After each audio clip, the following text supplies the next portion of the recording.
Welcome to new TV Telugu. ఇప్పుడు Telangana top 10 చూద్దాం. నిజామాబాద్ జిల్లా ఎర్గట్ల మండల కేంద్రంలో కురిసిన భారీ వర్షం కారణంగా తీగల వాగు ఉధృతంగా ప్రవహిస్తోంది. దీంతో మండల ప్రజలు ఆనందంలో మునిగిపోయారు. అయితే వాగు వద్ద ఎలాంటి ప్రమాదకరమైన పనులు చేయరాదని, వాగులో దిగరాదని ఎర్గట్ల ఎస్ఐ రాజేశ్వర్ ప్రజలను కోరారు. సికింద్రాబాద్ లోని యశోద ఆసుపత్రిలో చికిత్స పొందుతున్న నర్సంపేట మాజీ ఎమ్మెల్యే పెద్ది సుదర్శన్ రెడ్డిని తెలంగాణ రక్షణ సేన అధ్యక్షులు కల్వకుంట్ల కవిత పరామర్శించారు.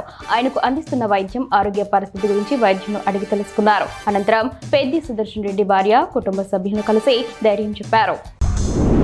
కామారెడ్డి జిల్లా ఎల్లారెడ్డి మండలంలోని కళ్యాణి ప్రాజెక్టు పూర్తి స్థాయి నీటి మట్టానికి చేరుకోవడంతో ఇరిగేషన్ అధికారులు ప్రాజెక్టు 2 గేట్లను ఎత్తి వరద నీటిని దిగువ ప్రాంతాలకు విడుదల చేశారు. మండల వ్యాప్తంగా గత కొన్ని రోజులుగా కురుస్తున్న వర్షాల కారణంగా ప్రాజెక్టులోకి భారీగా వరద నీరు చేరింది. దీంతో ప్రాజెక్టు పూర్తి స్థాయి నీటి మట్టం 409 అడుగులకు చేరుకోవడంతో భద్రతా చర్యల్లో భాగంగా 2 గేట్లను తెరిచి నీటిని విడుదల చేస్తున్నట్లు ఇరిగేషన్ శాఖ అధికారులు తెలిపారు.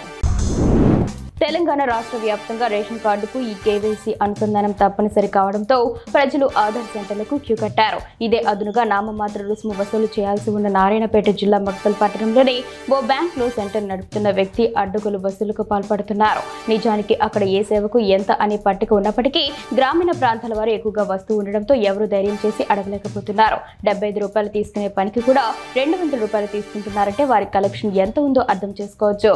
ఇప్పటికైనా వీటిని అరికట్టాలని ప్రజలు కోరుతున్నారు. ఆదిలాబాద్ జిల్లా బౌద్ధ మండలంలోని పొచ్చర జలపాతం గత 2 రోజులుగా కురుస్తున్న భారీ వర్షాలకు వరద నీటితో ఉగ్రరూపం దాల్చింది. జలపాతం ఎగువన కురుస్తున్న భారీ వర్షాలకు వరద నీరు పెద్ద ఎత్తున వస్తోంది. గత కొంతకాలంగా నీరు లేక వెలవెలబోయిన జలపాతం నిండు కుండల దర్శనమిస్తోంది. దీంతో తెలంగాణ, మహారాష్ట్ర నుంచి జలపాతం అందాలను చూసేందుకు పర్యాటకులు తరలివస్తున్నారు. పటాన్ చెరుకు చెందిన మంజుల మల్లేష్ల మానసిక వికలాంగుడైన కొడుకు మహేష్ 17 రోజుల క్రితం తప్పిపోయాడు. Secunderabad Bansilalpet home for disabled అనాథాశ్రమం అతన్ని చేరదీసింది.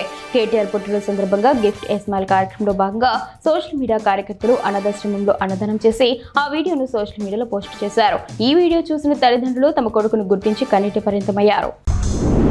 వెల్జర్ల గ్రామంలో వాండ్రుల బెడద రోజు రోజుకు పెరుగుతోంది. గుంపులుగా గ్రామంలోకి వస్తున్న వాండ్రులు జనావాసాల్లోకి చొరబడి ఇళ్లలోకి ప్రవేశించి ఆహార పదార్థాలు ఎత్తికెళ్తూ వస్తువులను ధ్వంసం చేస్తున్నాయి. దీంతో గ్రామస్తులు తీవ్ర భయాందోళనకు గురవుతున్నారు. మహిళలు, చిన్నారులు, వృద్ధులు బయటకు రావాలంటేనే భయపడుతున్న పరిస్థితి నెలకొంది. ఇళ్లపైకి ఎక్కి హడావుడి చేయడంతో ప్రజలు నిత్యం అప్రమత్తంగా ఉండాల్సి వస్తుందని గ్రామస్తులు ఆవేదన వ్యక్తం చేస్తున్నారు. ప్రజా సంక్షేమమే ప్రభుత్వ లక్ష్యమని మంత్రి పొంగులేటి శ్రీనివాసరెడ్డి అన్నారు. కల్లూరు మండలంలోని 64 మంది లబ్ధిదారులకు 21.70 లక్షల సీఎంఆర్ఎఫ్ చెక్కులు, 49 మందికి 49.05 లక్షల కళ్యాణ లక్ష్మి, షాదీ ముబారక్ చెక్కులు అందజేశారు. ఈ కార్యక్రమంలో స్థానిక MLA Mutta Raghabayya, sub collector Ajay Yadav, స్థానిక నాయకులు, అధికారులు పాల్గొన్నారు. సూర్యాపేట జిల్లా కోదాడ మండలం గుడిబండ గ్రామంలో గురు పౌర్ణమి సందర్భంగా బాల సభ నిర్వహించారు. ఈ సందర్భంగా పిల్లలకు, తల్లిదండ్రులు, గురువులను, సమాజంలోని పెద్దలను గౌరవించాలని, ప్రేమదయతో ఉండాలని తెలియజేశారు. ఈ కార్యక్రమానికి గ్రామ సర్పంచ్ మందుల నాగయ్య, ఉప సర్పంచ్ జయసింహారెడ్డి, సోమపంగు శ్రీనవ్, కుక్క కడుపు కాజా ఇస్సాకు, అంగన్వాడీ టీచర్లు, ఆశా కార్యకర్తలు, స్కూల్ హెడ్ మాస్టర్ తదితరులు హాజరయ్యారు. గుడిబండ ప్రైమరీ స్కూల్లో జరిగిన ఈ వేడుకల్లో పిల్లలకు విలువైన సందేశాలు అందించారు. సికింద్రాబాద్ యశోద ఆసుపత్రిలో మాజీ ఎమ్మెల్యే పెద్ది సుదర్శన్ రెడ్డి కుటుంబ సభ్యులు, పలువురు బీఆర్ఎస్ నేతలు పరామర్శించారు. మాజీ మంత్రులు జగదీష్ రెడ్డి, తలసాని శ్రీనివాస్ యాదవ్, ఎర్రబెల్లి దయాకర్ రావు, సత్యవతి రాథోడ్, ఎమ్మెల్సీ రవీందర్ రావు, మాజీ ఎమ్మెల్యే కూసుకుంట్ల ప్రభాకర్ రెడ్డి తదితరులు ఆసుపత్రికి వెళ్లి కుటుంబ సభ్యులను కలిశారు. ఈ సందర్భంగా వైద్యులు అడిగి పెద్ది సుదర్శన్ రెడ్డి ఆరోగ్య పరిస్థితిపై వివరాలు తెలుసుకున్నారు.